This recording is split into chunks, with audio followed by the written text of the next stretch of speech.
Hello, class! Today we've got a special lesson for you. It's the return of Marvel Legends! Yay!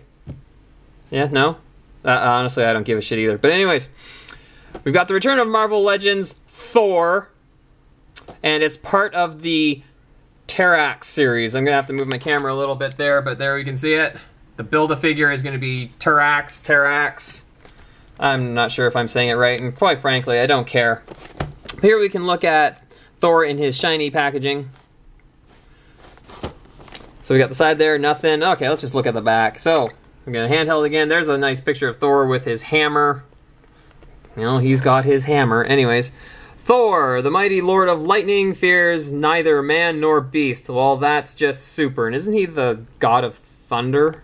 Anyways, so there we can see Terrax, and you would get the pieces to build him by getting Steve Rogers, X-Men's Hope Summers, Extremis Iron Man, Marvel's Claw, Nobody's Constrictor, and then Ghost Rider. And I'm not quite sure why he's blue there, and if you're inclined to tell me, I don't care, because I'm never going to buy it. And then over here we have Thor. But the one thing that's notable is that it lists the different bits that each of these figures comes with to build this awesome Terrax figure. You notice Thor doesn't have anything listed there. What that means is Thor doesn't come with a Build-A-Figure piece. Because, let's face it, who the hell wants to build this guy anyway? I know both of you might want to, but honestly the rest of us probably don't give a shit. I mean, I think that's why DCUC was having problems, because they're running out of characters to use, and yeah, we have him. Like, honestly, who cares? At any rate, so there we've got the rest of the set. You can purchase them if you'd like, or not. If you don't like, there we've got the bits that I guess to indicate who comes with what. And there we have Thor in his packaging. So I think what we're going to do is we're going to take a break. I'm going to cut this thing open and we'll have a closer look at the God of Thunder. Back in a sec. So we're going to continue our look at the mighty Thor. We can see him standing here with his bright red cape, which I guess is excellent. And his hammer, so you wouldn't want to forget about that. But first thing first, I think this is more of his modern look. Although I'm not too sure, but I think that's how he is now with the chainmail on his arms and his legs. I think that's the way he's currently looking with the tunic over top, wherever these little button doodads are. And I have to wonder about the chainmail, because he's Thor. Isn't he supposed to be almost nigh indestructible? Like, he's Thor. What is the chainmail going to do for him? Is it chainmail that's made out of mithril given to him by his uncle Bilbo that will protect him from other stuff? Because really, like, what's the hell's the point? At any rate, it must be mythical chainmail to make it of any use. But if we look at the sculpt for this, we can see, you know, he's got the boots with the knee things up here, which I don't quite understand. We can see, actually, I kind of like the fact that they look like they're almost wrapped. There's a wrapping holding them in place. Same with the ankles, which is alright. He's got the big legs here, and again, covered in chainmail, which is good. His tunic is pretty nice. We can see some texture in there. Again, he's got the big beefy arms, and then again, chainmail. The hands are actually really nice. I like his hands. They've got some nice detail on there, and we can see a little bit of the veins on his hands. Oops. Up on the top. Same thing with the other side, and I like the fact he just doesn't have two fists. He's got the other one hand open. Gives him a little more character. And the cape is that kind of softish molded plastic, so they could have some texture to it. I guess we can try lifting his cape, and we can see on the back there, his belt is tied on. I guess it's nice. And his head, or his face, also looks pretty good. Now, his face is very angular, I find. Which, I don't remember him being drawn like that in the comic books. He has a very angled nose. Very, I guess, Nordic. Which is okay. It reminds me of how he looked in Hulk vs. Thor, which was an absolute shit movie. That's how the look kind of reminds me, at least his face anyway. We've got the helmet there with the pointy bit on top, and the wings here on the sides. Looks pretty good. The hair, again, the sculpt is not too bad. Altogether, pretty good. The color is nice. It's pretty well detailed. Now, the chainmail, again, there's some spots on the chainmail where it looks like the paint is a little bit sloppy, but altogether, it's not too bad. Certainly gets the effect across, and it is textured on there. Someone did actually go through and put it on there in the sculpt. He's got the bright yellow blondish hair.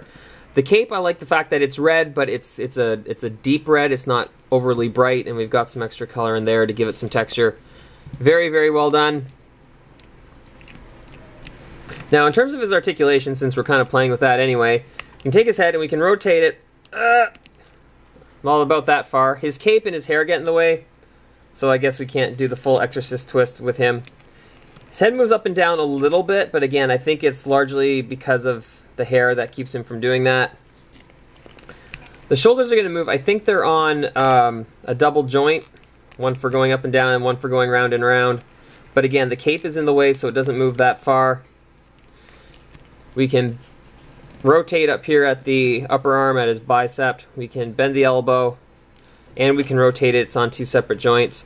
In his hand, we can rotate at the wrist, and it does go forward and back as well. Now, the one thing I like about this figure, maybe it's the way all the new Marvel Legends are going to be, I'm not 100% sure. His torso has the joint above the hips, above the waist there, but it doesn't look as horrible as, say, the DCUC figures have that joint in there. This looks like it's more of a ball joint because we can move it up and down and around, whereas the DC figures have the motion here right at the waist, and then they've just got the one joint in the middle that goes back and forth, so it doesn't look quite as bad. I just think it looks a little bit better on this Marvel Legend figure. The thighs at the hips, they're going to go out. I think it's that same double joint. Now again, his legs don't go forward or back very much, but that's because of his tunic that he's wearing. It covers his mighty Thor butt, so his legs don't go very far back, and they don't go very far forward, which I guess is okay. We can rotate at the thigh. We can bend here at the knee.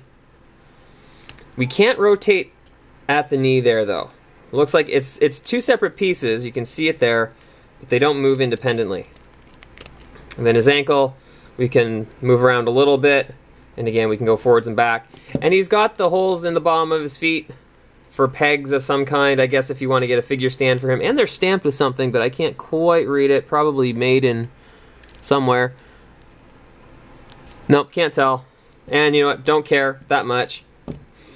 So the articulation isn't bad. It's kind of, his costume kind of hinders how much you can move him a little bit. It's not so much a problem with the figure as much as I'd say the design of the character itself.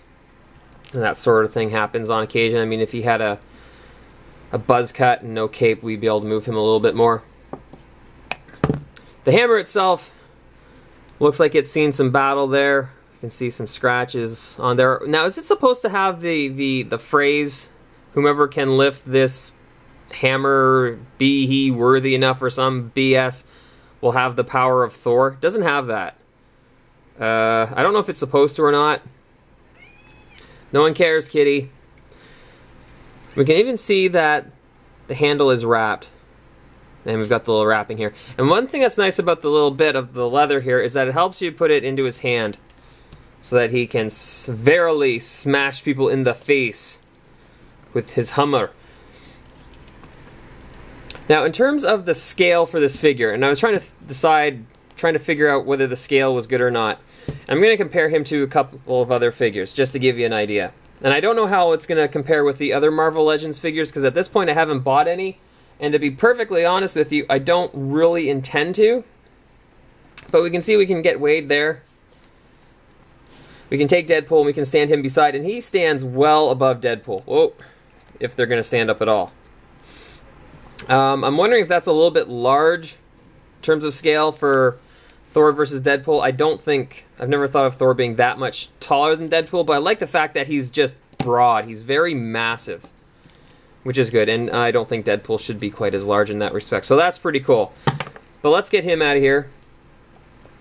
But maybe more importantly, for me, we gotta take Marvel Select Jugs, because I like Juggernaut. Can't even get him in the full frame here. He is just awesome. If we take Juggernaut and we stand him next to our Thor, we can see that Juggernaut is bigger than Thor by a fair amount, which he should be. And I think the scale here looks really good, because I would expect Thor to be smaller than Juggernaut. So I really like that. This would be good for, you know, on your shelf, your bookcase or something, and you want to have a Thor versus Juggernaut standoff, I think this figure would work well for that. I don't know if they've ever actually had a go, and they probably won't right now because Kane Marco is no longer Juggernaut. At least at the time of this filming, it's Colossus. But, you know, they can face off. And I don't actually know who would win, but this figure wins because it's Juggernaut and he's awesome. Anyways. Now, I think I was mentioning before, no Build-A-Figure piece, which I like because if you're like me, you get one Build-A-Figure piece and you have to get all of them. And I don't care about the character, so there's really no point in getting one piece of a figure that I don't want to build. But I think because Thor is a fair bit larger, he didn't need an extra piece. There's no stupid gimmicks. There's no Build-A-Figure, which in this case I like, because then I would feel the need to collect the whole set, which I'm not inclined to do on its own. I don't know if I have too much else to say about this figure. You know what? In terms of the new Marvel Legends, I'm probably going to pass on most of them because I don't care that much. But the Thor is definitely worth picking up. And if I were to grade this figure, I would go with, you know what, I'm going to say an A-. And the only reason I downgraded a little bit is because he's a little bit harder to pose just because of the cape and his stupid hair. Cut your hair, Thor, you bastard. At any rate, hippies. I think that's our lesson on Marvel Legends, Thor.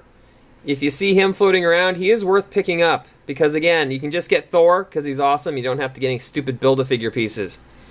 So that's our lesson. Thank you very much, class. Class is dismissed.